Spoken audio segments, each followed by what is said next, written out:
30-yard line. Hamilton keeps it. Touchdown.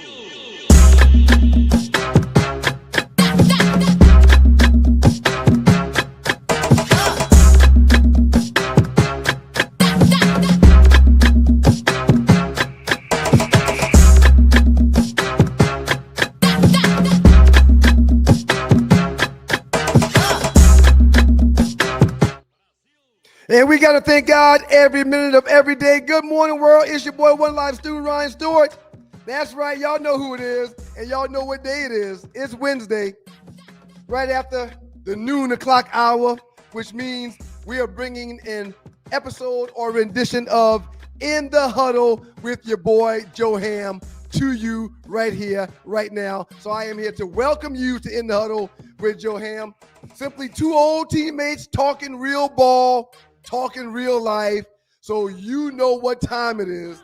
It's time to get in the huddle. Let's do that by inviting our guy, the man of the hour, the former Heisman runner-up, the current college football Hall of Famer. He's in the South Carolina Hall of Fame. He's in the Georgia Hall of Fame and had been given an opportunity in Tampa and Indy.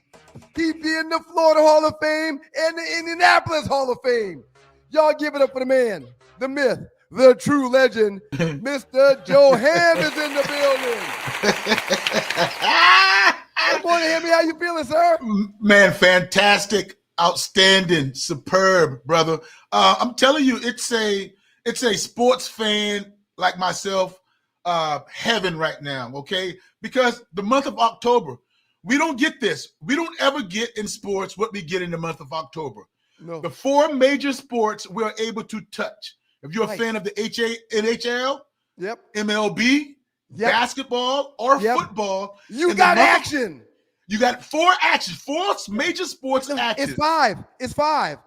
Who are you throwing in? Because you got college football and NFL football. Well, yeah. Yes. So it is five. And this is the only month. This is the only month that you can get all four, albeit the pros and basketball is still preseason, but we can see it. We can see Cooper Flagg playing point forward, or we can see the NHL kicking off the other night, getting their fans going. And oh, by the way, you know about you and I mean, we're going to knock it down to MLB, baseball, and football. But here we go, man. What better way to do it than to chop it up with you, Stu, man? I'm fantastic. How are you doing, my friend? I'm doing absolutely Stu-tastic, Joe Ham. We've missed a couple of weeks, so we got a lot of things to catch up on. And also, man, we've got some questions that might stir the pot on today's In the Huddle with Joe Ham. Like, are the Miami Hurricanes really back and better than anyone else in college football? That's one question. Or would you lean on the side of OSU? What in the hell is going on with Penn State and James Franklin? We're going to get into all of that. But before we do, last night you and I spent about an hour or so on the phone, not even talking about today's show. Right. We were talking about Major League Baseball and the fact that it is the month of October. Sir, you and I both were watching a game between the Blue Jays and the Yankees. Yes. The Blue Jays, who were up at the time 2-0 in the best of a 5-game series, and the Yankees, who were playing at home in a game 3 and had to have it to keep playing. We're going to dig into football real deep. But before we do that, sir, take a second to talk about how the name Mr. October is gone and it is owned by Reggie Jackson, someone that we saw playing baseball when we were growing up, and how that name can never be taken away. But if someone else was to wear that name, one Mr. Aaron Judge would be honored with that name after his must-have contributions to the game last night. Talk about what we talked about last night on the game when it comes to Major League Baseball and the ALDS that's being currently played right now. Well, what happens to really, really good fans and baseball historians that you're going to have to do it more than what Aaron Judge did last night. In the regular season, he was MVP last year, and that doesn't matter. That does not matter. You can make yourself a living by struggling or being subpar or a little above average during the regular season in baseball, and then make a Hall of Fame career of it in the postseason in October. For instance, Clayton Kershaw. Clayton Kershaw is a World Series champion. Clayton Kershaw is one of the best left-handed pitchers that we've ever seen. Sure shot, first ballot Hall of Famer, no doubt. But he's not considered a post-game pitcher. He's not considered a post-game pitcher. And I'm going to tell you, not so fast, my friend. You mean postseason pitcher, not post-game. Postseason. I'm sorry, postseason. Okay. Yes, sir. Okay. Postseason pitcher. Yes, sir. And I'm going to tell you, not so fast, my friend, with Aaron Judge. It needs to be more. It needs to be more. Consistently. Because he had been struggling somewhat, and that was the moment last night. And they have to continue to go and win this series. He's not going to be the blame because he won a game. That was I am the MVP, and I've done it in a big moment. Our team was down 2-0 in the series, and our team in that particular game was down 6-1. And I said, get on my shoulder. Offensively and defensively, he's heading that way. And that's why I tune in so hard. That's why I watch pitch by pitch. I watch the managerial decisions by each managers. Baseball is where it's at, man, when you get into the postseason. And that's where stars and Hall of Famers are made, in my opinion. In the Huddle with your boy, Joe Ham. I'm your boy, One Life student Ryan Stewart. Quick reminder that tomorrow morning at 7 o'clock, right here on this very same platform, we'll have the Thursday edition Giving Thursday of the Two Live Stews and the Two Live Stews Experience. So if you can't catch us live at 7, log on whenever time allows. We'll be there for you. Shouts out to the good folks at WGPR, Hot 107.5 FM HD2 in Detroit. We're broadcasted there Monday and Thursday from 10 to 12. But tomorrow morning at 7, we'll be here. Before we get into the college football, Joe, on In the Huddle with your boy, Joe Ham, can the Yankees win 2 more games to push the Blue Jays out, a team that a lot of people said would come in and beat the Yankees? Can the Yankees do it, Joe? Absolutely. The Yankees have newfound life now based upon the win that they got on last night. Yes, and this is why I say yes, they can, is because what the Yankees did last night, not only they won a game, they dug into the bullpen of the Toronto Blue Jays. They dug into the relief pitchers. They had those guys throw a lot more than they would be accustomed to throwing. So now when you're thinking that Grissom, and now when you're thinking these guys, and especially Judge, a guy like that, an MVP, a sure shot Hall of Famer, he in baseball, somebody can say, get on my shoulder and go on a tear. 3 for 4, 4 for 4, a double, couple RBIs, couple home runs. And then when your palms get sweaty a little bit, now Toronto knows that we were up 2-0. And when the game get close and tight a little bit more, because this game is still in New York, it's still in New York, and then they win this and have to go back to Toronto, the pressure shifts. The pressure shifts a little bit. So I think that the Yankees are a better team in a higher payroll. Can they have their superstar step up is my question. Vlad Guerrero Jr. doing his damn thing, showing that he's a superstar, showing that he should be talked about, just like Aaron Judge, just like Grissom, everybody else you just mentioned. Quick question. Are you disappointed in Stanton before we move on? Are you disappointed in how his bat hadn't come to the table yet to show and to prove that he could be depended on as one of the highest paid players in Major League Baseball? Absolutely. He needs another moment. He needs a moment to say, I'm here. And I don't want to say you're worth your money, that you're just a big time, prime time player. These are the times. We can care less what you did from March and April and May and June and July. It's October baseball. We need help. We're down 2-1, and your partner, Aaron Judge, needs help. Where are you? Bottom line, he needs a big game. I'm your boy, One Life student Ryan Stewart, co-host of In the Huddle with Joe Ham. Let's dig into it, man. It's simple in my eyes, Joe. College football is better when the Hurricanes are a relevant team. My first question to you, sir. Are the Miami Hurricanes the best team in the country right now? No, sir, they're not.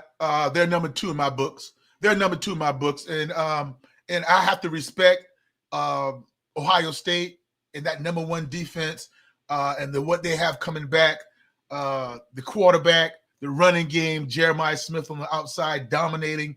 You got Tate on the other side with a 2-headed monster as far as wide receiver. They are the defending champs. They playing lights out defense. I don't think they've given up 20, 30 total points yet.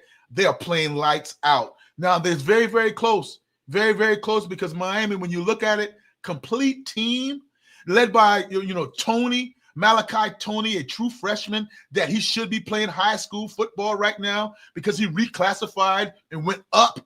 And now he's starting and making plays on a Miami team that has a two bookend defensive end that gives nightmares to quarterbacks and offensive coordinators.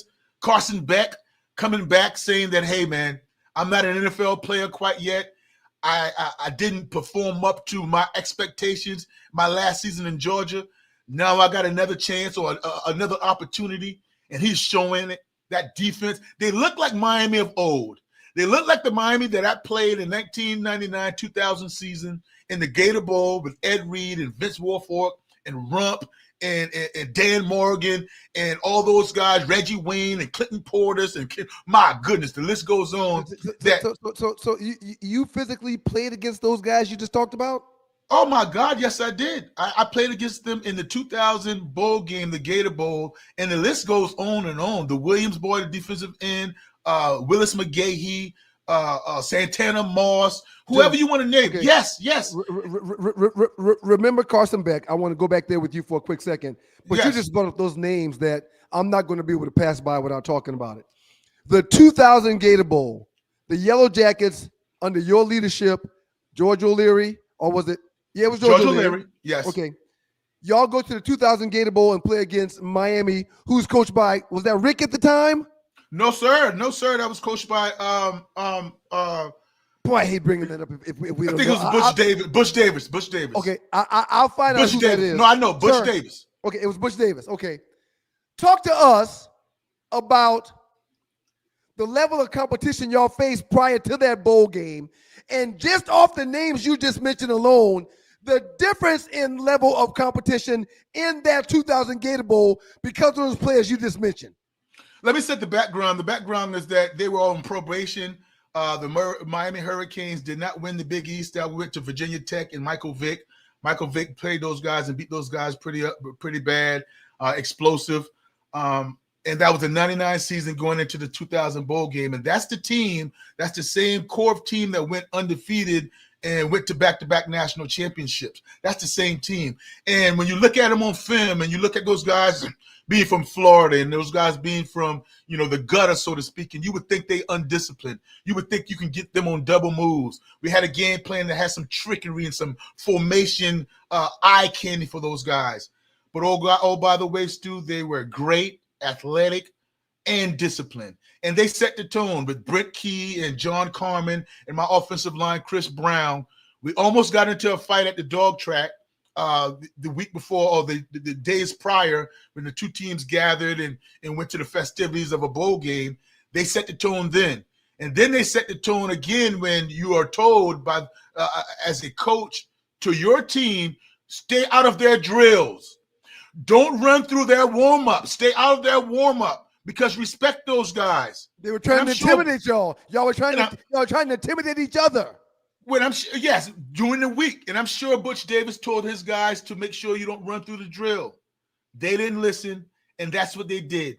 And you know who they picked on, Stu? They picked on the offensive line. They ran smack dab through the offensive linemen, warming up for the Gator Bowl, and the tone was set. We didn't take a physical whooping on the football field. We lost by, I think, 9 points. But they beat us up pretty good. And that's the team where you look at the Jimmies and Joes, Georgia Tech Yellow Jackets, that particular afternoon didn't match up. Not with the skill set. Did you look at, you mentioned Vince Wilfork, right? Yes. Did you look at a Wilfork? And this is in the huddle with your boy Joe Ham. I'm one live Stu Ryan Stewart. Did you look at a Wilfork? Did you look at a Clinton Portis? Did you look at an Ed Reed during film study that week? And then after that game and say to yourself, not only did they just beat us, not only are they formidable foes when it comes to a huge game of this magnitude, but those guys are going to make great pro athletes on Sundays. Did you say that after that game and competing against them, Joe? Oh, absolutely. You saw it. You knew it. You felt it. Jeremy Shockey, Franks for the tight end who went to the Green Bay Packers.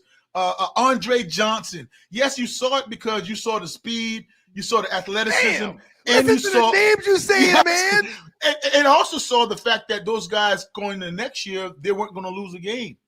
And they did. You remember the next year, that's the year they blew Nebraska out in the Orange Bowl or in the national championship. And then the year after that is when the phantom call against Ohio State and Maurice Claret, when they lost. That team historically in the 2001 Miami Hurricanes is probably the second overall greatest team that I've seen other than the USC Trojans with Reggie Bush and Matt Leinart.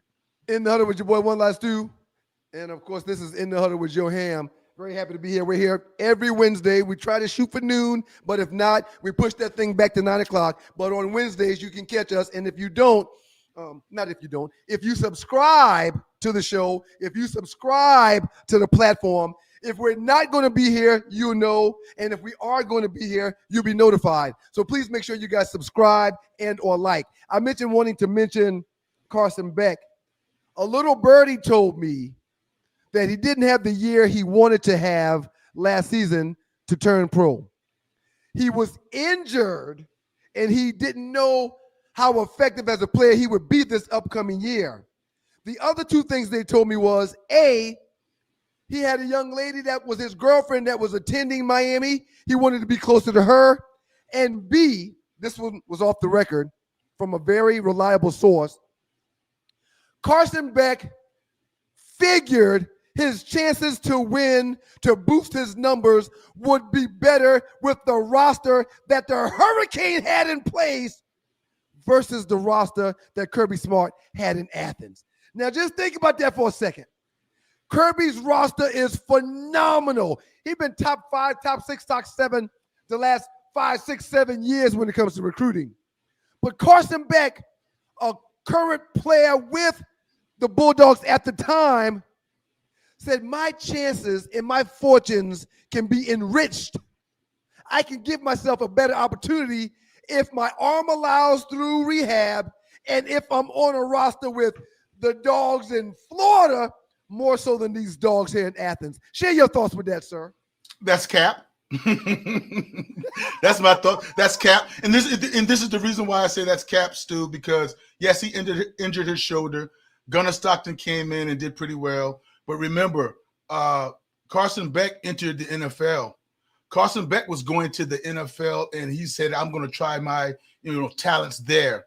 And the reports started coming back that maybe you're going to be drafted 4th or 5th round, and that you were not going to get drafted that high.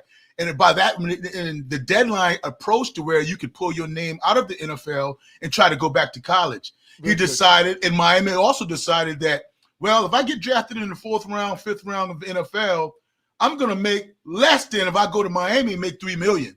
So, and I can make $3 million at Miami with a great, great roster and a offensive line coach and Mario Cristobal that'll protect me. And then I can have a better season than I just had and get my stock up a little bit more. So not only can I make a little bit more money, I can also go back and put in a better effort than I put in at Georgia. And one thing I would say about Georgia, I think Kirby Smart kind of did this too. That we're good. We're good. If you want to come back, you can come back, but we're good over here. We'll be all right. That's what I think. I don't think any hard feelings any way or the other, but he realized that I might not have my stock up to where I needed in the NFL. And when he put his name back in the hat, Miami jumped all on it, in my opinion. Before we move to James Franklin and the debacle known as Penn State right now, a top 5 team to start the season, a team that is now nowhere even near the top 25. What makes a program like Miami so magnetic when it comes to them winning in college football? What makes them who they are, Joe? History as far as that. I want to, when you look at the Hall of Fame in the National Football League, it's riddled with Miami Hurricanes. When you look at the history of the National Football League right now, it's riddled with Miami Hurricanes. Just holding up that U in the brand, you want to be a part of that. And when you're dealing with seeing Jason Taylor, a Hall of Fame on the sideline coaching for the Hurricanes. When you look at Mario Cristobal, playing with Michael Irvin and those guys, he's a national championship. He believes that what that school is all about. You want to play for that.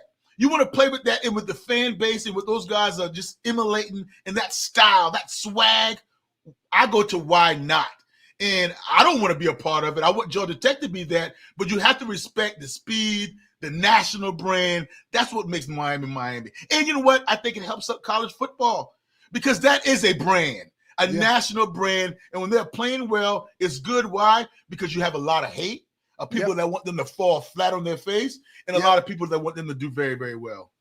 Topic 2 in segment number 1. Your boy One Live Stu Ryan still here co-hosting In the Huddle with your boy Joe Ham. We're here every Wednesday at noon, if not noon, at 9 o'clock, man. James Franklin and Penn State.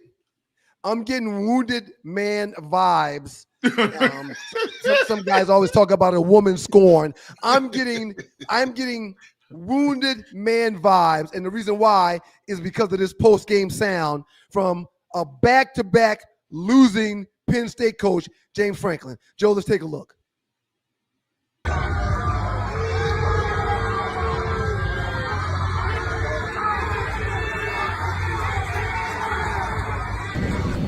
Obviously, we did not handle last week's loss well.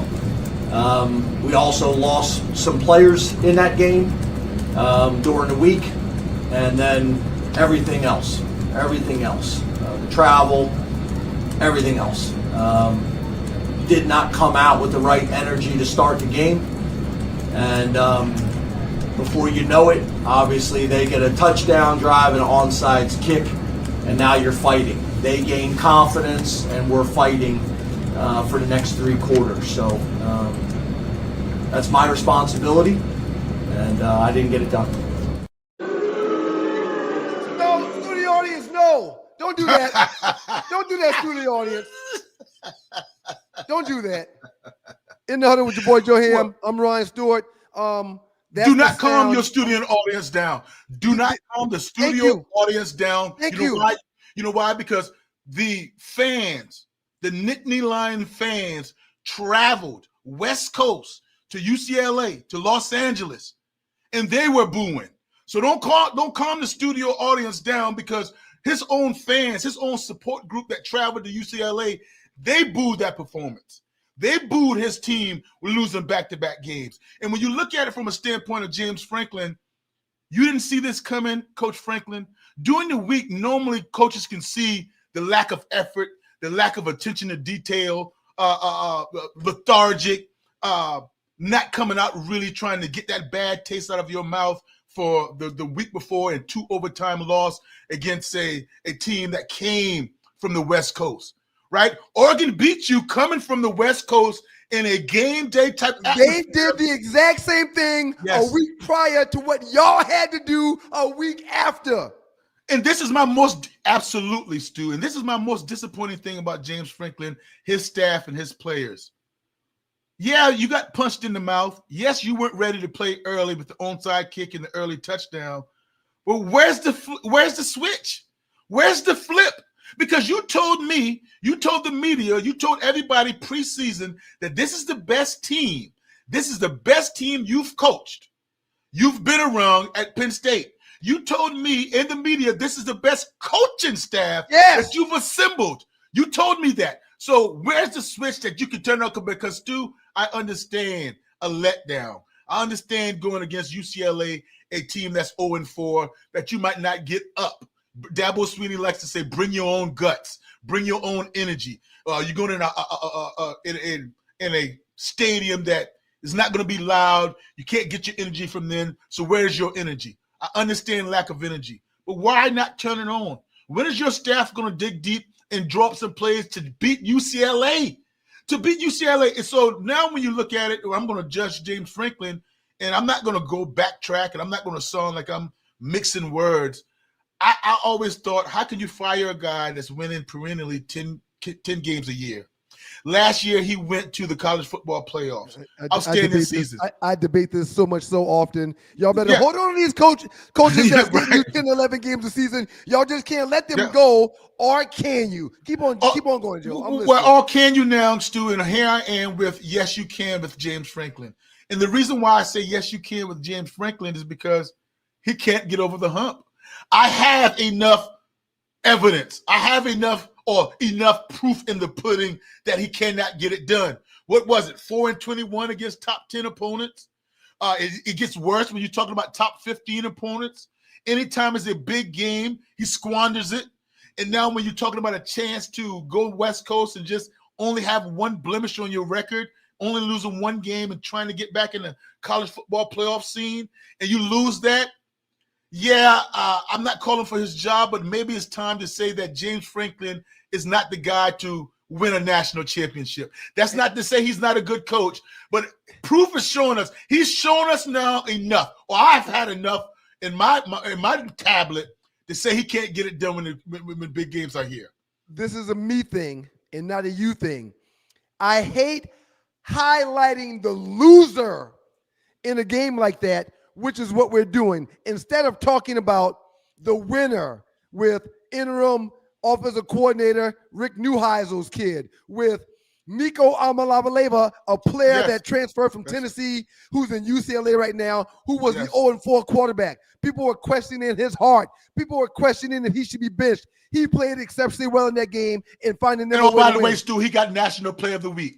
He got National Player of the Week, but we don't have time to dig into that right now because you and I talked about Nico on this very show quite often, but we can't do that today. My question for you is this. Are their playoff hopes gone? Yes. Because and the reason why it's gone is because who do you have left? Who are you going to play? Yes, you're going to have to play Ohio State, but will you pick Penn State to beat Ohio State in a must-win game? That's where I'm going. That's why I say no, because they're going to have opportunities, Stu, no doubt about it.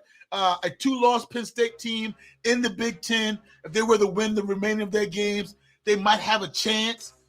But come on now, when they play Ohio State, we're not going to say James Franklin can beat Ohio State because why? It's a big game, and he doesn't win big games. So I would say, yes, playoff hopes are doomed, and now you're talking about a top 2 team going into the season that's out of the top 25 right now and not making the playoffs. That's something to be thinking about if you're an athletic director of the Nittany Lions. Is there a leadership check that James Franklin needs to have, even though we showed the clip, his post-game presser wasn't showing you and I much leadership, but is there a leadership check that needs to take place right now in Happy Valley with PSU? No. See, it might seem like I'm, talking on two sides of my mouth or ears or what have you, but it's not a leadership problem. James Franklin is still an outstanding coach, Ryan Stewart. James Franklin, I still think, is a pretty good leader. He just cannot get over the hump when it comes to big games. That's it. That's it. I have no quarrels with him as a man, as how he's treating kids, how he's developing young men into grown men. I have no quarrels. But he's not a big game coach. In Penn State, under Joe Pa, what they expect national championships. And I don't think he's the guy for that. When we come back, because we got to go pay some bills, Georgia Tech had a bye week. They're coming off that bye now, and they've got a huge game that needs to be played. Hey, did they really get rest, or did they regress from this bye week? Joe and I get into that. We'll talk about the Yellow Jackets and the mindset after they have their break. Y'all keep it locked. It's your boys, One Live Stu, Ryan Stewart, and Joe Ham is in the huddle with Joe Ham right here on Stewart Media and Entertainment. Y'all keep it locked.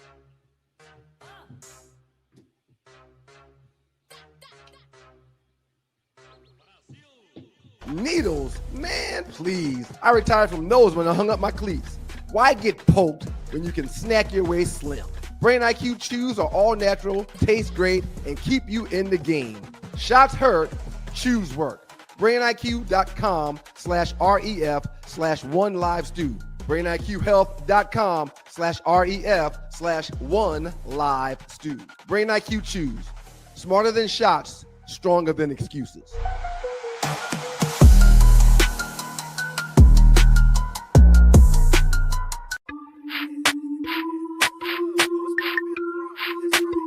Georgia Tech alum, you know what time it is. It's homecoming season. And of course, once again, LB and the 9 Quad had to bring it back. Culturally Inappropriate, your exclusive 2025 Georgia Tech homecoming kickoff party. Thursday, October 23rd, Sauce Buckhead. Drip immaculate, vibes unmatched. It's bold, it's black. This is Culturally Inappropriate. Doors open at 7 p.m., DJ Hood 9 to 2 a.m. Pull up, show out. It's the kickoff where the rules don't apply. Culturally inappropriate because behaving is boring.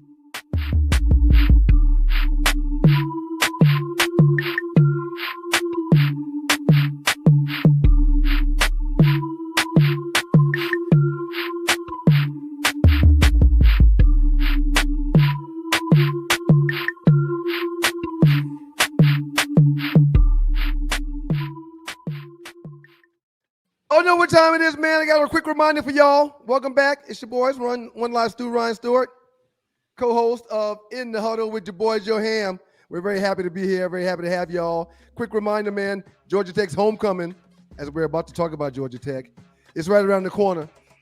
Culturally inappropriate for Georgia Tech's homecoming. The party being hosted by my tight dog, Larry Brown, and his graduating class from the Georgia Tech Yellow Jackets. The 9-quad group is going down in Sauce on the Thursday prior to homecoming. Y'all make sure y'all's face is in the place if y'all want to come and have a good time. It's going down, and it is going to be exceptional. It is In the Huddle with your boy, Joe Ham. I'm One Live Stu, Ryan Stewart. Yellow Jackets just can't show up this weekend, Joe. No, sir. They've got to prove they can close out a game. They've got to prove they can start fast. They've got a few key matchups and breakdowns when it comes to what Brent Key needs to do and hammer home for us to get this victory this coming week. Talk to us about it, Joe. Tell me how you're feeling about it, sir. Well, I love the fact before we went to break, you said that it's a big game coming up. You know, I could hear a lot of listeners and a lot of people saying, what big game? They're playing the Virginia Tech Hokies that fired their coach, and they have an interim coach going on right now. How are you saying it's a big game? Because we cannot roll out and just show up and beat anybody. That's not who we are. Yes, we are ranked 13th in the country. Yes, we are undefeated, but we have to continue to work towards our goal. We cannot just have a lackadaisical, because in the years past, not at home, but years past, we're looking for the flop. We're looking for the game that the guys don't quite show up. Like in Wake Forest, where we were down early, and then they galvanized each other and came back and won that football game. So I just want that leadership, and I love the fact, and not getting into too many X's and O's about this game, because we're a better team than the Virginia Tech Hokies. Yes, we're a better team than Syracuse coming up. Everybody on our schedule is going to be, we're going to be favored. When exceptional, you're coming up to Georgia, the last game, 2 days after Thanksgiving. But for the most part, you cannot look ahead. You and I can look ahead, but the Yellow Jackets players and coaching staff, they cannot. So all I want right now, don't worry about homecoming. Don't worry about who you have next week. Worry about Virginia Tech coming in there. They're going to be hungry, and they beat you last year, and they're at their place. What are you doing? Am I worried? No. And why I'm not worried? Because this team is an older team. This team is a veteran-led team that knows that if we slip, if we don't have good practice on Wednesday today, meaning not sloppy, not lethargic, having the energy and not having the coaches being the rah-rah guys, if they do that, we'll be all right. But if they have a mindset that we're better, we are 5-0, and our doo-doo don't stink, is a problem. Doo-doo don't stink. You got a 2-4 Virginia Tech Hokie team coming to the Flats to face a 5-0 Georgia Tech Yellow Jacket team. Talk about some of the matchups and things that Brent Key may need to keep his eyes on, Joe. Well, the quarterback for Virginia Tech and the wide receiver is a very, very good wide receiver, very explosive. They're going to always present you with special teams problem. They're still special team university from the great late Frank Beamer. So you're going to have to be in P's and Q's about the gimmicks. You're going to have to be in your P's and Q's about the unscripted, unscouted looks, onside kick, double reverse, all those type of things. And feed Haynes King. And I would love for us to try to, and I'm reading, and I texted Coach Key, and I texted some of those guys as far as coaching staff. We got to get back to developing Haynes King as a passer, all right? Because now his passing is suffering a little bit. When I say his passing is suffering a little bit, Stu, I'm talking about the footwork in the pocket, not being erratic. Because when you have him leading the team in rushing attempts and leading the team in rushing yards, he's thinking he's a running back now. And now all of a sudden he's not reading the field as a quarterback. It's one read and I'm taking off. To get where you want to get, and to end up in Charlotte with the ACC championship game, Haynes King is going to have to be a better passer or have better passing numbers. Now, I like where he's at right now, winning games, and that's all that counts. But if I was to look down the road and try to see if you can make it into the college football playoffs, see if you can make it to Charlotte and win the ACC championship, we got to have better protection from the passing game. Listen, man, I love Haynes King. Won't let nobody say a negative word about him. However, I've got the depth and the knowledge to know that if he continues to be our leading rusher, that is not a good thing for our offense or our team. Okay. No. That being said, I don't miss nothing you say, Joe. I take notes while you're talking. You just mentioned you text Coach Key, who was a lineman that protected you when you played in that 2000 Gator Bowl versus Miami that we just talked about. My question to you is this, before we move on with this. When you text Coach Key, A, does he respond? And B, how long does it take him to respond if the answer to A is yes? Well, he responds right away. And the reason why he responds right away, because I kind of know the hours of practice. I know the hours that he might be on his downtime, just chilling in his office, looking at his phone or something like that. So he'll peek right at it. And it's just a quick, you're right, I understand, because I don't mess around with needing discussion from him. I just texted him slowly but surely, hey, man, hits are going to add up to your QB. That's it. Hits are going to add up to your QB. And I texted him also a little bit about the footwork and the mindset of a guy that I know that you want to have a lot on his shoulders, Stu, as running and running and running. Hits don't care where they come from. Understand that just because if you're in the pocket and you take a hit and you say, oh, that guy's taking a lot of hits, that is true. But if you're running the guy in between the tackles and he's taking hits, those are also hits that's going to be wear and tear. Yeah. So you can't. So there's no out. There's no coming out of a game to where you can say my quarterback didn't take a lot of hits because you're running them into the teeth of getting hits. Right. I'm a little bit worried about that, and I'm a little bit worried about you getting gun shy because of all those hits. If you take that ball, if you carry that ball, and as he's averaging 15 carries a game, I'm not talking about scrambles, design runs. So you manipulate, or you giving them those opportunities to carry the football, and they're going to add up on that shoulder. And the minute you're supposed to be in that pocket standing tall, you're going to be like, I got to get out of here because I've taken enough hits. I'm not putting no pressure on you, Joe.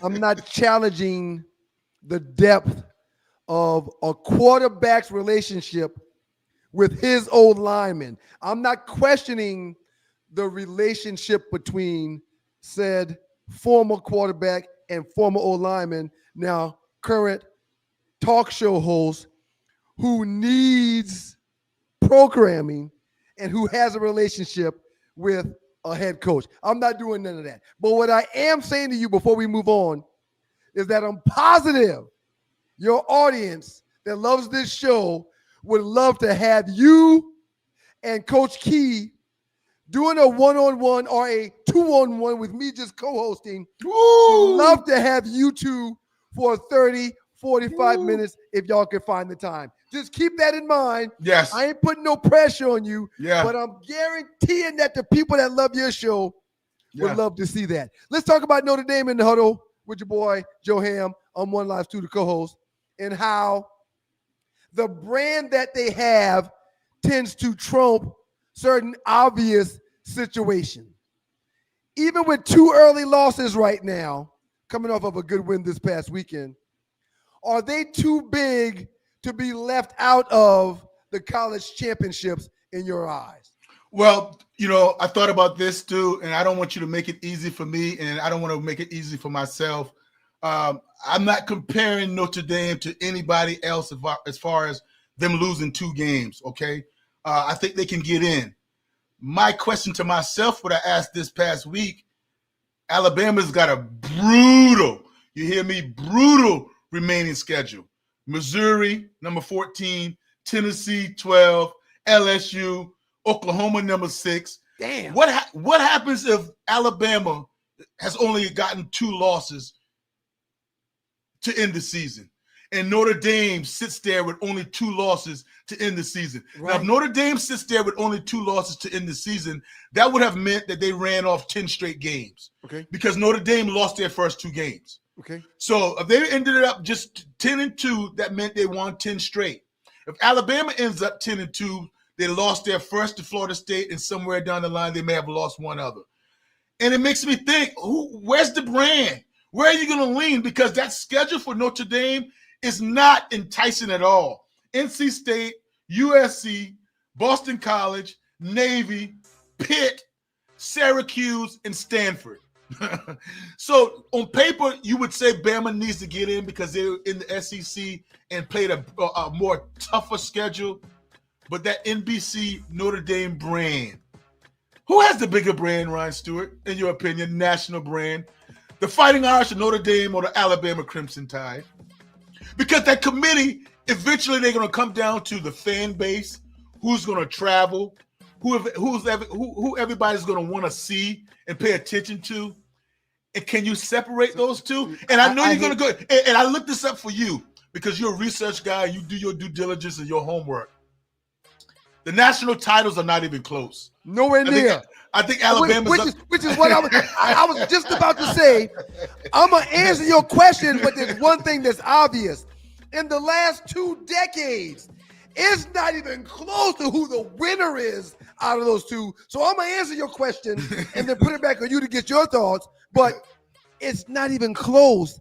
That answers Alabama if you look at body of work the last couple of decades. But I'm not looking at body of work, and I'm saying without a shadow of a doubt, Notre Dame. Whoa! Notre Dame, the Golden Dome. Them people going to travel. Them people going to spend money.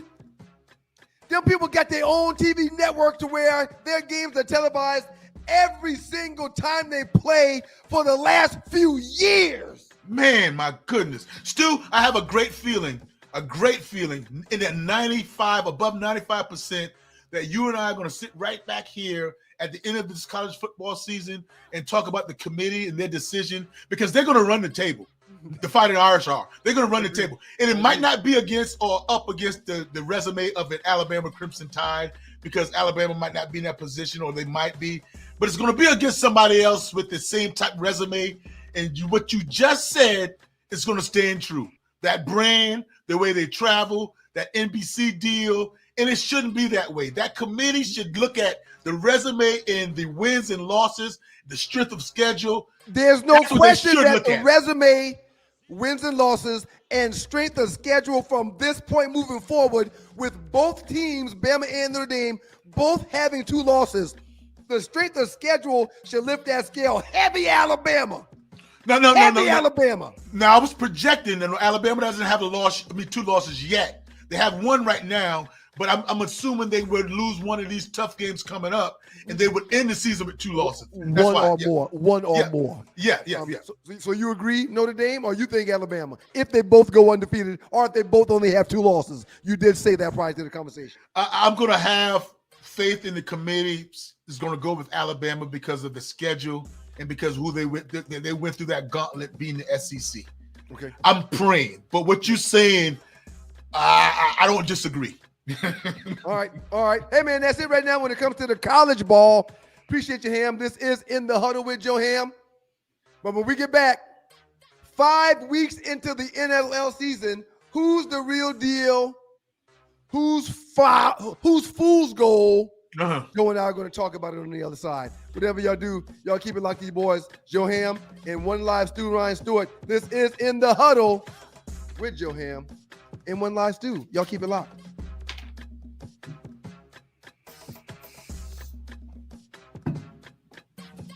Listen, I played in the NFL. I've taken enough shots to last a lifetime. And let me tell you this, taking a shot just to lose weight, that's not a smart play. That's why I roll with Brain IQ, the all-natural weight chews, cut cravings, boost metabolism, and sharpen focus. No needles, no chemicals, no crash.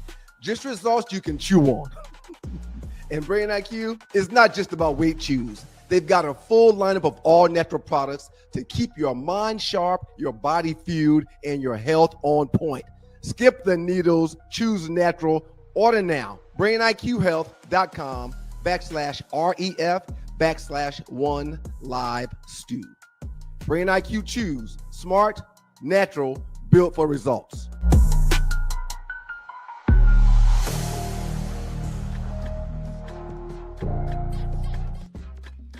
It's your boys, the Two Live Stews. Well, one live stew here. Mine is Doug, but you'll see the Two Live Stews tomorrow morning, bright and early at 7 o'clock. Two Live Stews experience right here on YouTube, Instagram, Facebook, pretty much every place there's a platform. You can find us tomorrow morning at 7 o'clock. We appreciate y'all for being here, and we appreciate y'all for passing the word about all of the programming that we've got here on Stewart Media and Entertainment. I mentioned before we went into that break that when we got back, we'd be talking about a little NFL, Joe. Sir,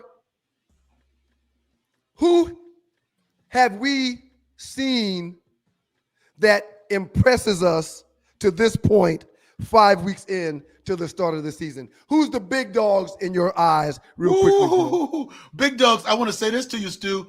I can't say who I think are the big dogs right now because I firmly believe 5 weeks in, you have a staple. 5 weeks in is enough of a litmus test for me to say, who are you? What's your identity? And are you for real or not? Now, I understand some injuries, but I don't take those really into account. I really don't because I've seen teams overcome injuries. I really believe in the Indianapolis Colts and their 4-1 start. I really do. I believe in the Buffalo Bills and their 4-1 start. I really, really do. I believe right now that the best conference is the NFC North, the only conference right now with no teams below 500. That's very, very competitive. I believe in the NFC West when you're talking about the San Francisco 49ers and Kyle Shanahan. Kyle Shanahan lost his quarterback.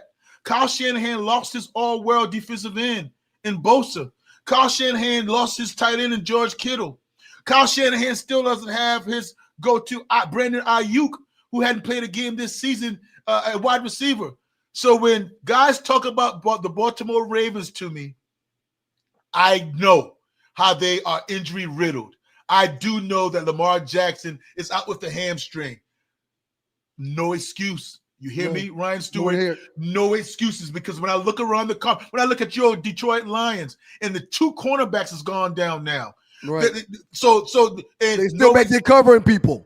Still back there covering people. When I look at the Tampa Bay Buccaneers and we were down Tristan Wirfs, down Mike Evans, a lot of injuries. When I look at the Dallas Cowboys and 3 of their 4 offensive linemen were out, were down. They out CD Lamb. I don't want to hear anything about injuries. Come on, Coach Harbaugh. Come on, guys. Where's the roster? Where's the makeup? Where's the next guy up? So as I look at it, I'm intrigued. I'm very intrigued, and it's enough for me to say that I believe the Kansas City Chiefs are going to make it in. There are some teams that are on the up and coming. Yeah, they lost to Jacksonville. That was more, in my opinion, about Jacksonville making plays than the Kansas City Chiefs just not or fumbling the ball. Patrick Mahomes, and you look at it, how can you throw the ball right into the hands of Devin Lloyd? Well, Stu, chalk that up for the defensive call. It was a simulated blitz. He acted like he was rushing, and then he jumped in the hot route. Normally, if you want to get pressure, the quarterback is taught to get the ball out of your hand to the hot receiver. Well, Lloyd, faked like he was coming. He jumped right in the passing lane of that hot receiver on 99-yard touchdown. More so Jacksonville than the Kansas City Chiefs. Sunday night, the Kansas City Chiefs are going to play the Detroit Lions. Huge game. They might go 2-5. I'm still not worried about the Kansas City Chiefs. They're going to have Rashee Rice coming back. They are gritty, and all teams like that want to do is get into the dance. Yeah. Teams like that not worried too much about their record in the regular season, just health and get into the playoffs. But the Baltimore Ravens, I'm worried about them a little bit because of the psyche of the team, how it's being done. I do not recognize them at all. And I want to say this. We looked at the AFC South. Who would have told you and I that the leaders at 4-1 would be the Indianapolis Colts and the Jacksonville Jaguars? Yeah. And the Jacksonville Jaguars' first-year coach in Liam Cohen. My goodness. And I also want to say about the first 5 weeks, Stu, about quarterback whisperers. And I'm not going to name one person in particular or one coach in particular. Man, what happens with the resurgence of Sam Darnold? Where did that come from? Right. What happens with the resurgence of Daniel Jones? Right. Man, my goodness, what's going on with what Drake made and what happened in the second year Drake made and what Josh McDaniels was able to do for him? Yeah. What's going on with Baker Mayfield and some of these things? What's going on with, you know who's leading the San Francisco 49ers? Yeah. Their 4-1 record? Matt Jones. Yeah, it's not Brock Matt Purdy. Damn Jones. I mean, so this is what I love about, not giving up on a quarterback too soon. Mm-hmm. And a quarterback has to be in the right system, in the right environment and skill set or skill people around him. I'm really enjoying this first 5 weeks of the NFL, man. I'm very, very excited about where the season is going. In the huddle with your boy Joe Ham. I'm your boy One Life Stu Ryan Stewart. Quick reminder that we've got over 100 messages in the chat. Oh my goodness! We'll do all we can to get to some of those messages towards the end of the show. But as we keep moving, you bring up all those quarterbacks that are playing exceptionally well right now. You as a former quarterback yourself, your thoughts and opinions on this will be respected and appreciated. Give me your top 3 when it comes to current or possible MVPs for the season. Yes, we're just going into week 6. Yes, that means that we're right at a third of the season being completed after this week's games are over. Who would be your top 3 MVPs to this point? And this wasn't the question we had on the rundown. Wow, so I hate to throw you on the spot, but I do want your thoughts on it. Yeah, that's good stuff, Stu. That's really, really good stuff. You're not going to catch me off guard because it's quarterback and I'm a quarterback and I love that quarterback fraternity. No particular order, Stu. I am going Baker Mayfield, Daniel Jones, and your boy Jared Goff. That's where I'm going. The record speaks for itself. Those guys, although the one more time. Jared Goff. Okay. Baker Mayfield. Okay. And Daniel Jones. Okay. What's up? And if you had to put me on the spot, which I don't mind being on the spot on 4th and 2 at the goal. No, stop there. No, hold on, stop right there. Yeah. Because I'm writing down so many things. If I don't stop you, I'm sorry for doing that. It is In the Huddle with Joam. It's your show. But if I don't stop you, I won't be able to get to some of these things. Baker Mayfield, you said first. Yes, sir. Daniel Jones. Hold on. If you want me to go first, I can go in order. You said Baker Mayfield. Yes. Daniel Jones. Yes, and sir. then Jared Goff. Yes, sir. If those are the 3, as a Dallas Cowboy fan, where do you put Dak? In the mix, top 5. He's in the mix. He'd probably be number 4. He's in there. His numbers are outstanding. Dallas would not have a game won if it was not for Dak Prescott. Not one game. But here it is. I have to make a decision, Stu, and I'm not afraid to make a decision. And this decision as my early quarter of a season MVP, 5 games in MVP, way too early MVP, is Daniel Jones. I agree. Daniel Jones. And because, I don't want to hear anything about what's around him. It's luck. None of that. Taylor. It's his running game. It's his running back. He got Taylor back there. If it wasn't for Taylor, he wouldn't be doing what he's doing. Stop it. What do you measure? What would they want me to measure a quarterback on? The number of touchdown passes? Daniel Jones is up there. Right. The QBR. Oh, let me say one thing about QBR too as well. QBR versus passer rating. Okay. All right. So passer rating is what we always grew up on. 0 to 158 is a passer rating. Passer rating is going to say your completion percentage, yards per attempt, touchdowns to interceptions, those type things. Very generic. And you can be over 100, and that's fine. Normally, you want to live around 100, 105, 110, and that's an outstanding season. Okay? That's what I'm accustomed to. But ESPN years ago, about 10 years back, started something called the QBR. And the QBR now is a more advanced metric. It's telling us now, Stu, about your opponent, who you played, situational football, whether it's 4th down, whether this game is a blowout or not, the outcome of the game, What your impact? Did you have an immediate impact on the win or the loss of your football team? That's why you would see some guys with a higher completion percentage and a better stat line have a lower QBR than the other quarterback because of situational football. Understood. If you get where I'm coming from. So, yes, sir. Yes. So when I'm looking at Daniel Jones is number 1 in total QBR in the NFL right now. At 70, at 80, at 80. And anything over 50 is very, very good. A QBR goes from 0 to 100. He's at 80. Oh, by the way, he's number 1 in yards passing per game at 258. He's number 1 in yards per drop back at 8.0. So he's not dinking and dunking. He's not being just a game manager. He's not being safe with the football. He's the reason why they're winning. I was about to say he's not giving the ball away also, which some people will put under the tab of managing the game. No, he's protecting the damn football every time he puts it in the air, putting it where his guys can get to it and the defenders can't. Shane Steichen is a cloth off of the old Doug Peterson tree. Doug Peterson is a cloth of the Andy Reid tree. And what that is that's a form of the West Coast offense. Get the ball out of your hand, know your reads, be on time with the football, deadly accurate, being able to move the secondary with your eyes and move guys open. It's a beautiful, beautiful thing to watch Daniel Jones manipulate the defense and be the reason why they're winning. I love it. Close second or third or fourth is Jared Goff, that's outstanding, and Baker Mayfield. But right now, I would have to go with Daniel Jones. In the huddle with your boy Joe Ham, I'm One Live Stu Ryan Stewart. Very happy to have y'all. Please remember to subscribe. Please remember to like. Please remember to pass the word about In the Huddle with Joe Ham on Wednesdays. Also, pass the word and tell folks about Stewart Media and Entertainment on YouTube and the good things that we've got going on.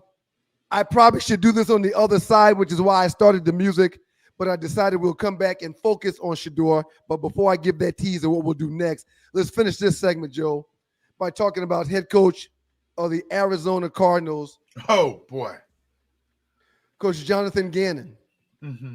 He had a sideline incident with his player number 31, DeMarcado, if I'm not mistaken, that's the young man's name, because DeMarcado's a running back that breaks through the line of scrimmage and runs the ball 72 yards down the field untouched.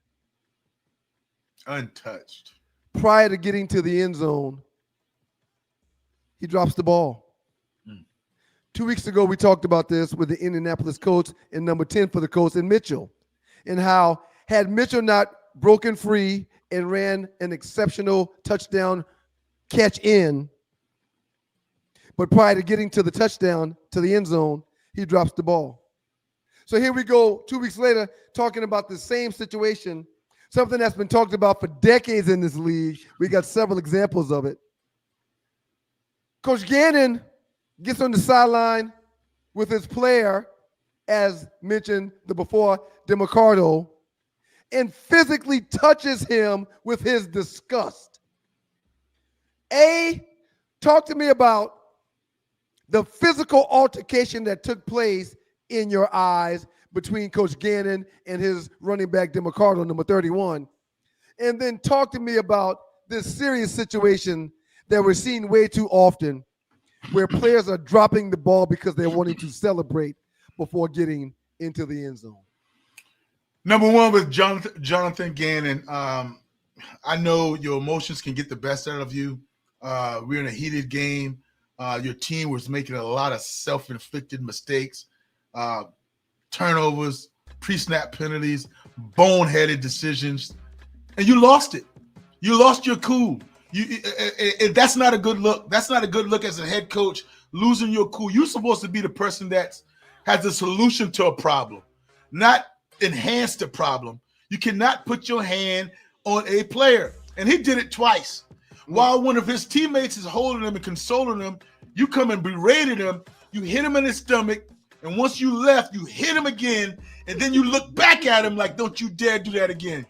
And then you realize that when you went to sleep or went to bed that night, that wasn't good, and I have to apologize. I think the apology was accepted, but sometimes it's already done, and we'll see how his team responds to his apology. But now, the football-wise, as DeMarcado, the reason why it continues to happen, Stu, and we've seen it 3 times in the last 3 years, and probably more, but I can't count. Nobody's been made an example out of yet. There's been no examples that we're going to cut you. Bill Parcells would have cut somebody. Bill Belichick probably would have cut somebody. Now, I understand where you go, how you're going to cut your best player. Or Jonathan Taylor did it a few years ago with Indianapolis Colts. I'm not saying you have to cut him, but what do? It's something that I don't like, and it's something that I don't have a remedy to because every single team meeting going forward is led with that during the week. Guys, we can't have this. Let me show you another play that we cannot have, and if you do it, we're going to bench you or we're going to cut you, and they continue to do it. It's just unacceptable, brother. Unacceptable. Ham, from the age of 5 years old. Finish the drill. Finish the drill. You stole my thunder. From the age of 5 years old, from the age of 6 years old, you're taught in sports that you have to go until the whistle. You have to finish the drill. When we thud or do Skelly 7-on-7 in college and in the National Football League, players will thud, players will bump, players will run through, but coaches tend to ask whoever has the ball, running back, tight end, quarterback, or wide receiver, after you get touched, which is signifying while we're thudding in this 7-on-7, not tackling, not taking you to the ground, but after you get touched and everybody knows you would have been tackled or you would have been down, show me a burst for another 25 yards. Show me a burst. You got me fired up. Show me a burst. Show me a burst. Show me a burst. I got something for you before you go to break, and I want you to think about this during the break. I have a question for you, brother. Yes, sir. What's more egregious? What we saw this past week, Chris Jones and his lack of effort for the Kansas City Chiefs on the goal line stand, or DeMarcado dropping the ball before he got to the goal line? DeMarcado or Mitchell? DeMarcado or Mitchell or Chris Jones and what he did and his lack of effort. I want to hear your point. Coming up next, we'll talk about Shedeur Sanders and his mime moment. Joe and I give you our thoughts on that. Was it cool? Was it corny? Was it calculated? We'll also talk about Bill Parcells because he's got 11 quarterback commandments. But as Joe just alluded to, the first thing we'll talk about at the top of the segment when we return, which will be our final segment, prior to getting to some of the chat, Chris Jones. And dare I say, we'll talk about his questionable effort, his lack of effort, whatever the hell you want to call what he did. We'll show you and we'll talk about it with those other things before we close things out. It's a beautiful Wednesday morning or Wednesday afternoon in the huddle with your boy Joe Ham. I'm One Live Stu Ryan Stewart. Y'all keep it locked. We'll be right back. Listen, I played in the NFL. I've taken enough shots to last a lifetime. And let me tell you this, taking a shot just to lose weight, that's not a smart play. That's why I roll with Brain IQ. The all-natural weight chews cut cravings, boost metabolism, and sharpen focus. No needles, no chemicals, no crash. Just results you can chew on. And Brain IQ is not just about weight chews. They've got a full lineup of all-natural products to keep your mind sharp, your body fueled, and your health on point. Skip the needles, choose natural. Order now. BrainIQHealth.com/REF/1LiveStew. Brain IQ Chews. Smart, natural, built for results.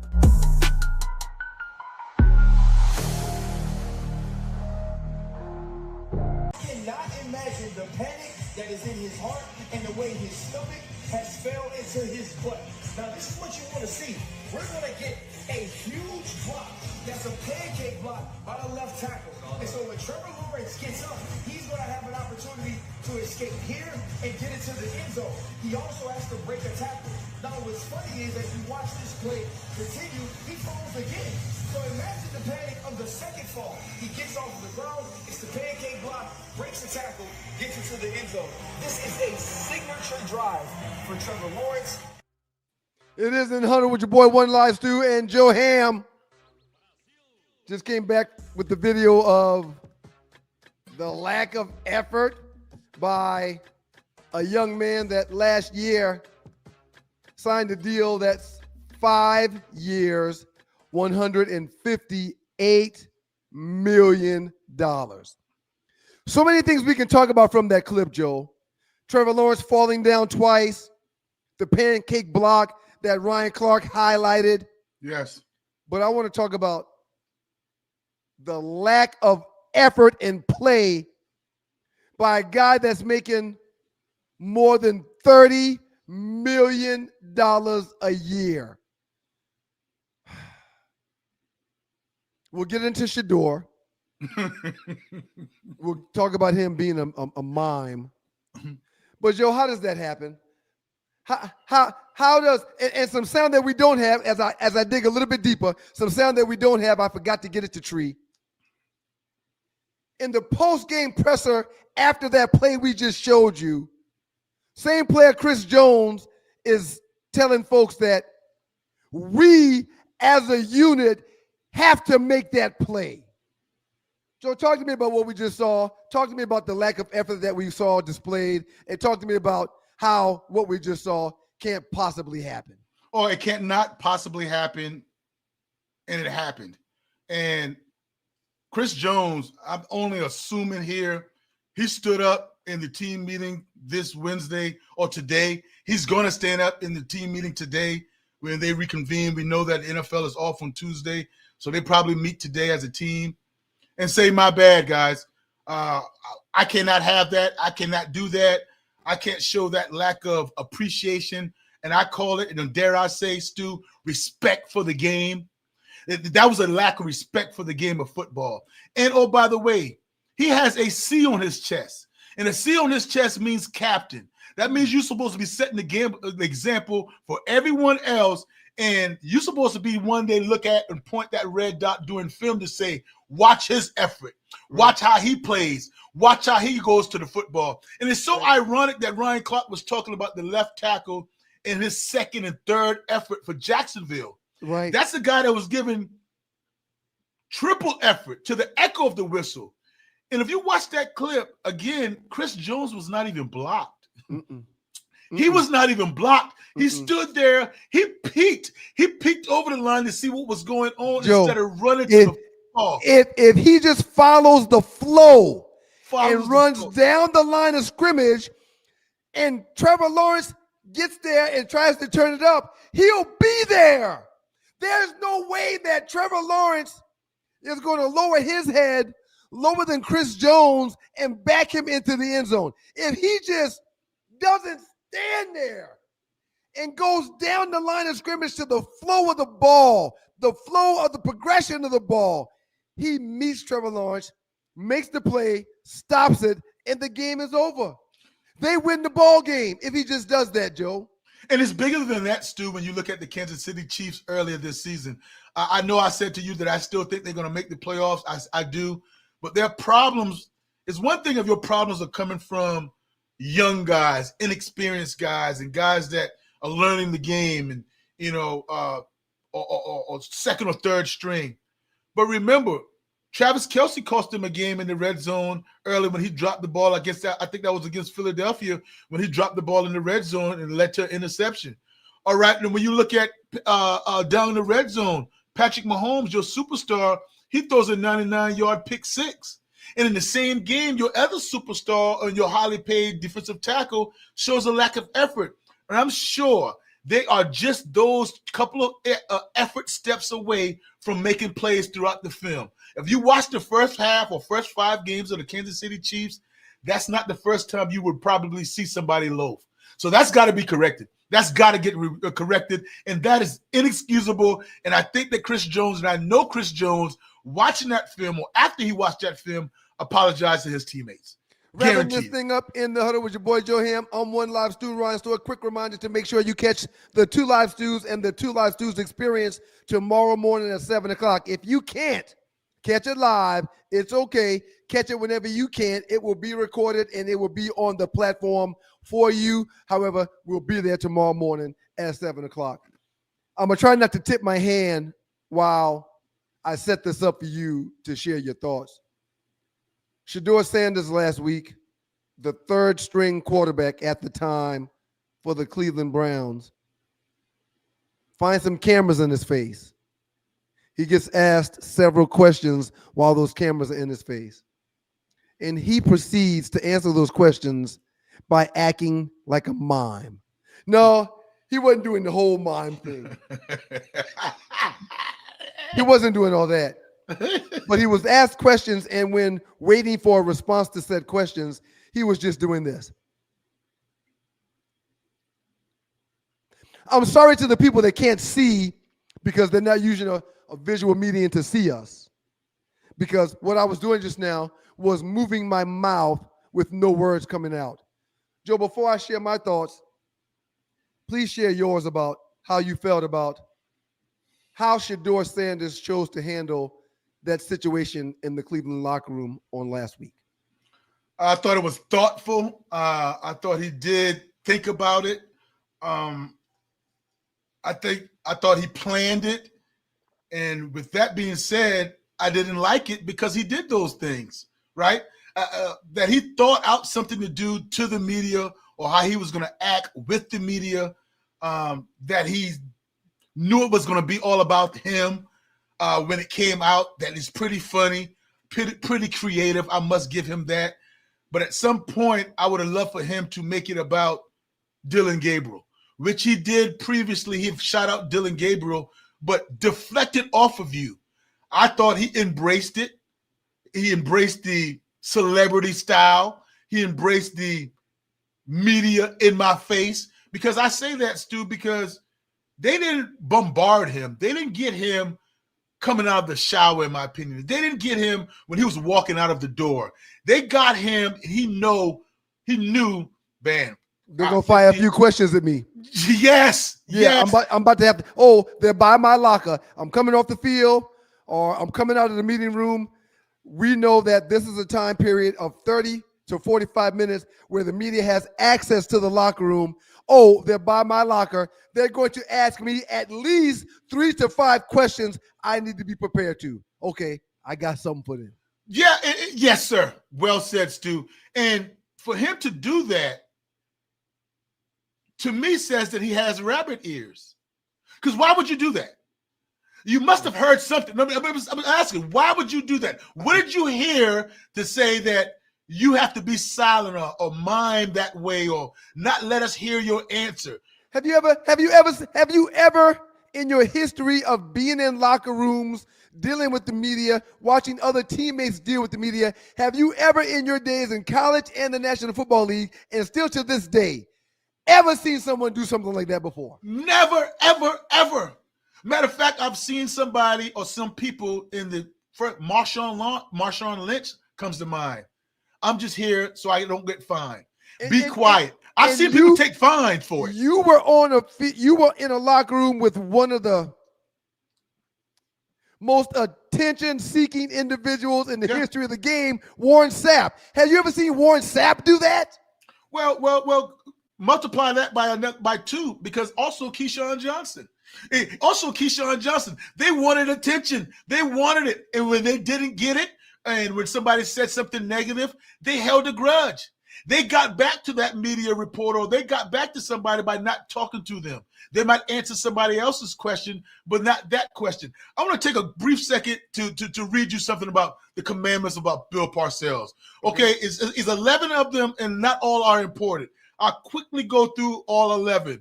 Number 1, ignore other opinions. Number 2, clowns can't run a huddle.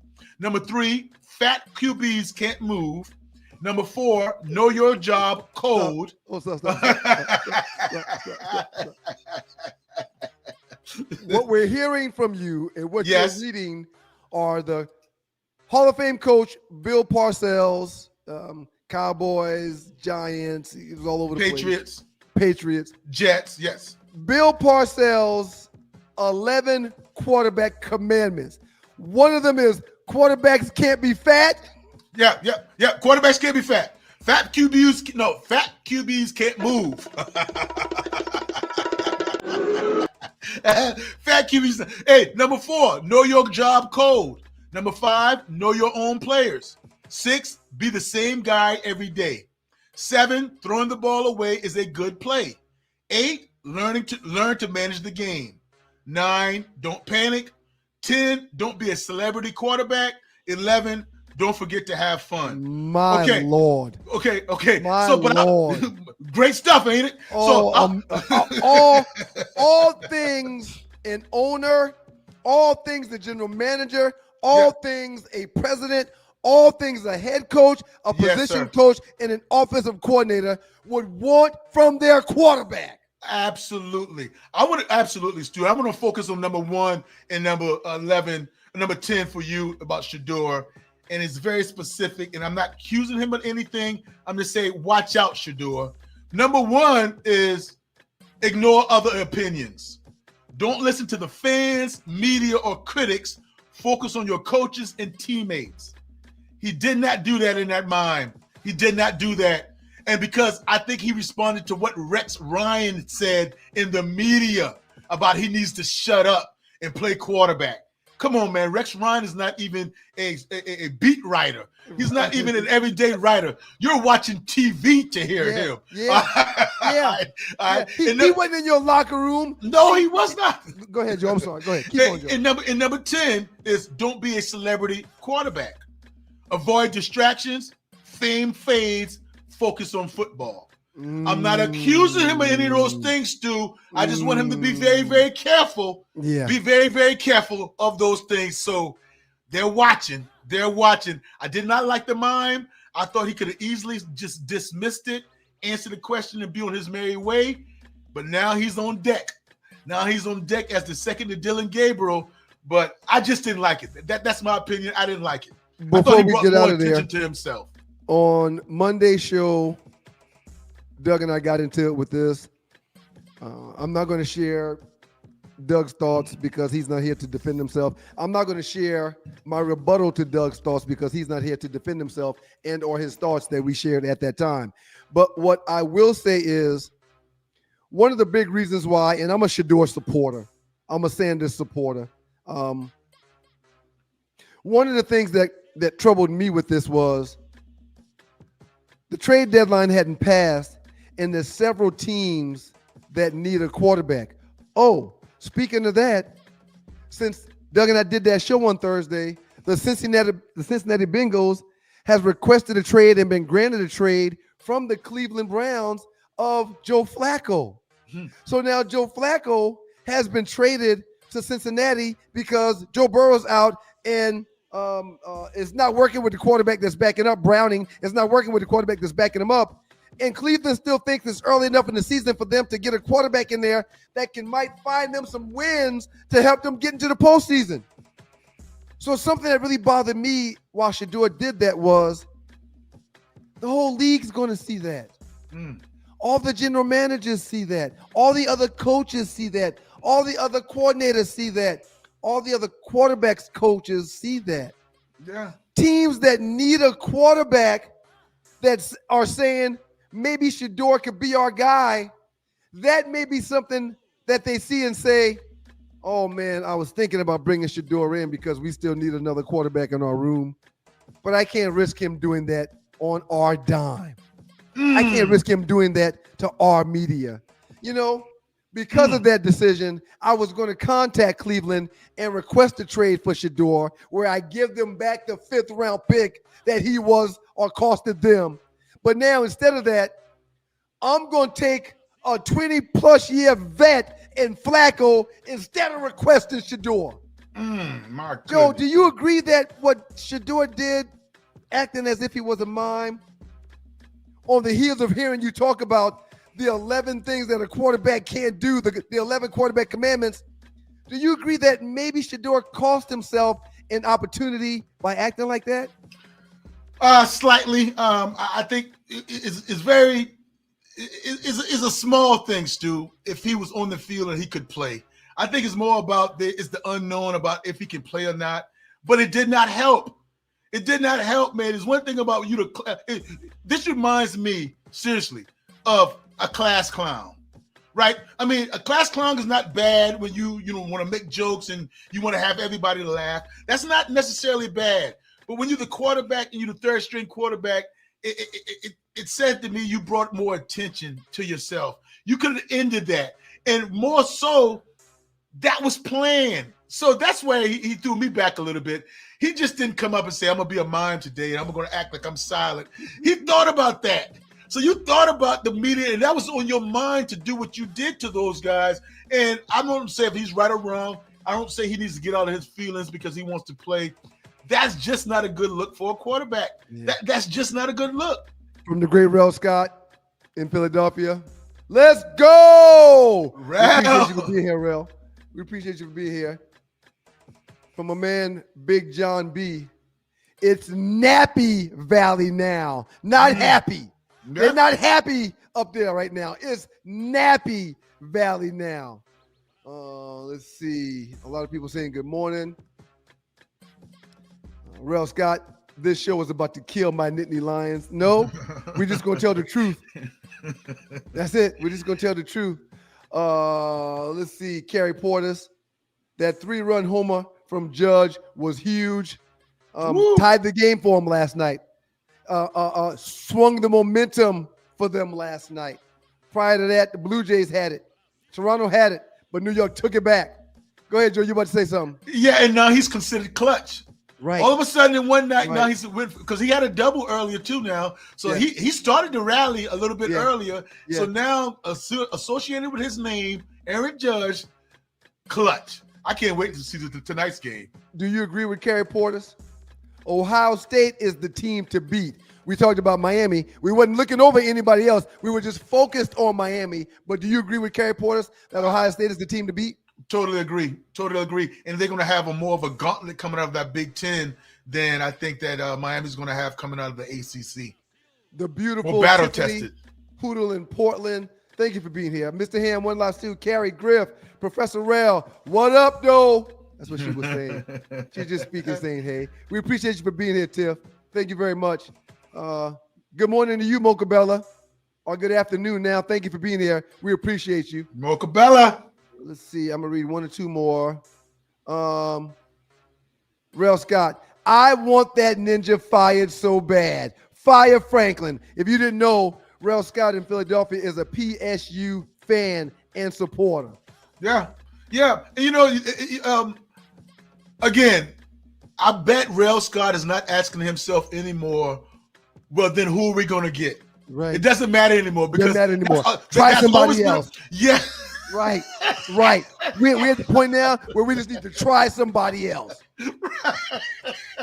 Also from the great Griff, Aggie Pride Griff. Aggie Pride, shouts out to you, Griff. We appreciate you. I'm starting to favor college football over NFL. I still watch both. Your take, Joe. I know we love them both. Man. But if you could only choose one, college or NFL, to put your viewing pleasures on, which one are you choosing? Man, I'm on the fence, Stu, and I'm going to stay on the fence, but I'm going to tell you why. I like the professionalism and the X's and O's and the execution of pro football and what goes into that more, but the pageantry, the on campus and the fans and the history of college football, I love a little better. I got to be on the fence for this one, man. Boy, I love them both. Extremely in love with them both. I can't find it. I lost it a second ago. Let me see if I can pull it up. Here we go. Rel Scott said, only thing saving Franklin is that $56 million buyout. Appreciate that, Rel. Before you answer that, Joe, let me pull up one more.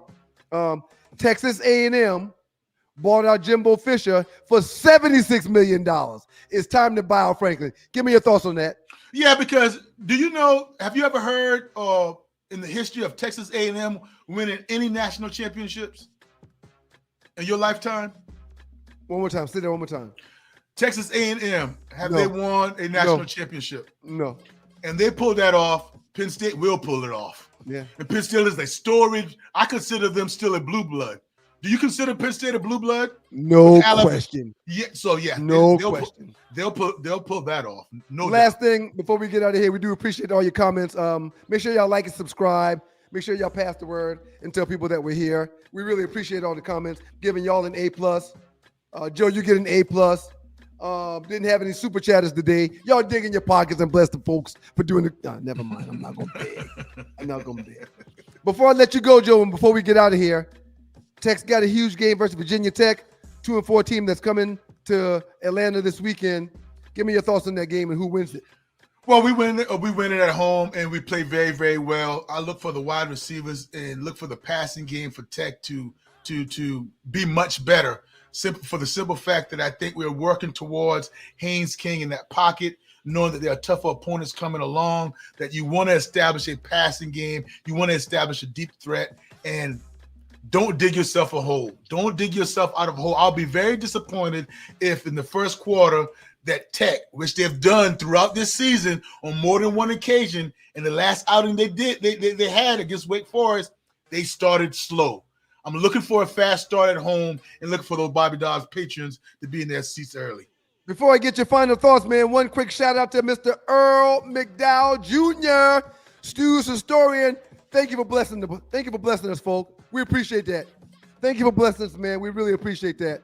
I'll see you in the morning, Earl. Thank you for being here. All right, Joe, before I let you go, man, any final thoughts you want to share with the people that came and spent some time with you today in the huddle with Joe Ham? Yeah, I want to share this thought. As you go up, as you climb, as you motivate, as you get on the top of that ladder, as you get on the top of your profession, have some success, lift as you climb. Lift as you climb. No doubt about it. You enjoy your success. You enjoy what you're doing, whether it's mentorship, giving back to the needy, giving out turkeys, giving out gifts.